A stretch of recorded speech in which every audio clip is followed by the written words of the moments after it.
Európa je viac ako len miesto na mape. Vďaka spoločnému dedičstvu a histórii, spoločným hodnotám a dosiahnutým cieľom, Európa stavia mosty a prináša nádej. Umožňuje ľuďom hľadieť do budúcnosti s dôverou.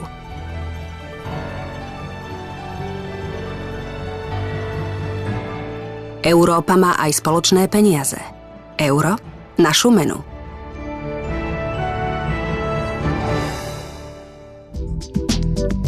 Januára 2012 Európa oslávi prvých 10 rokov eurových bankoviek a mincí. 10 years ago, on the 1st of January 2002, the euro banknotes and coins were put into circulation. The launch was an unprecedented challenge, but it went smoothly, and billions of new banknotes and coins started to circulate. Koľko krajín tvorí eurozónu? V súčasnosti ich je 17. Medzi prvých 12 krajín, ktoré eurové bankovky a mince zaviedli už v roku 2002, patrili Belgicko, Nemecko, Írsko, Grécko, Španielsko, Francúzsko, Taliansko, Luxembursko, Holandsko, Rakúsko, Portugalsko a Fínsko.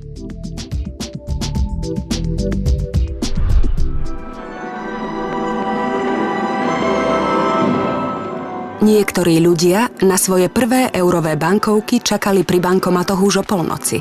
Iní začali objavovať výhody novej meny pri najbližšej výmene hotovosti.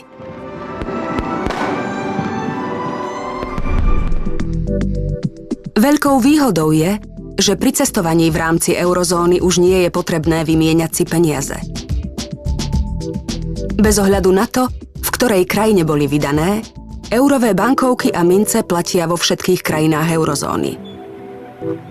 Jednotná mena zároveň umožňuje jednoduché porovnávanie cien medzi jednotlivými krajinami.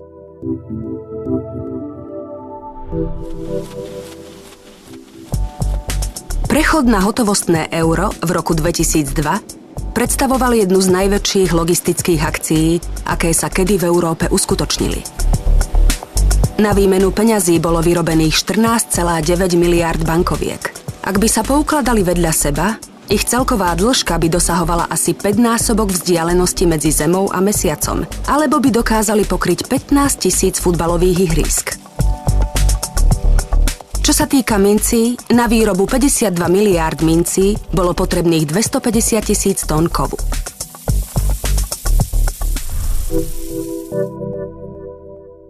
Od roku 2002 zaviedlo euro ďalších 5 krajín Európskej únie.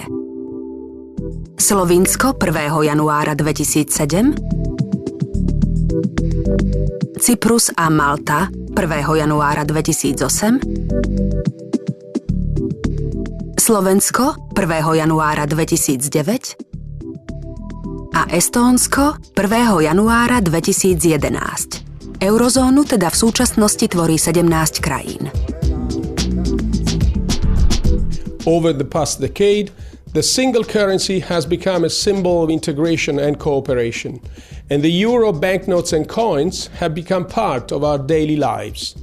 Despite the challenges currently faced by Europe, as well as the rest of the world, the people of the euro area can rest assured that the European Central Bank will remain faithful to its mandate of maintaining price stability.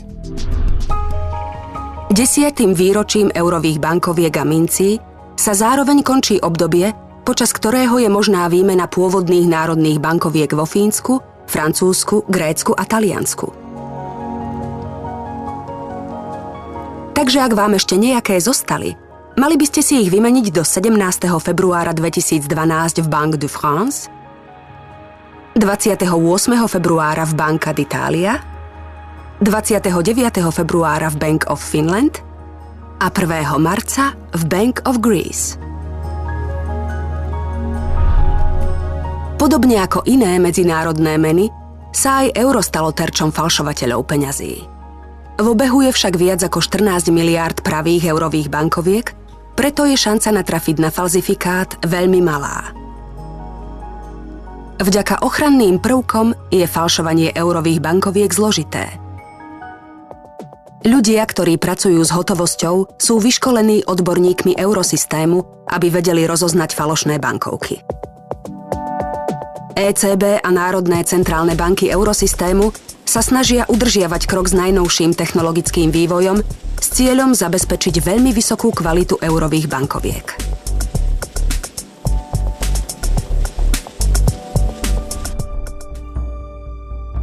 Pravosť bankovky sa dá jednoducho overiť hmatom, pohľadom a naklonením. Chyťte bankovku do ruky. Papier je na dotyk pevný a pružný a na niektorých miestach hrubší. Pozrite sa na bankovku proti svetlu. Objaví sa matný obraz vodoznaku spolu s číslom nominálnej hodnoty bankovky. Zreteľne vidieť aj ochranný prúžok, tmavú čiaru, ktorá prechádza bankovkou.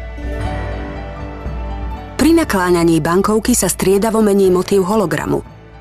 Na bankovke 50 eur sa hologram mení z nominálnej hodnoty na okno, na bankovke 20 eur sa mení z nominálnej hodnoty na znak eura.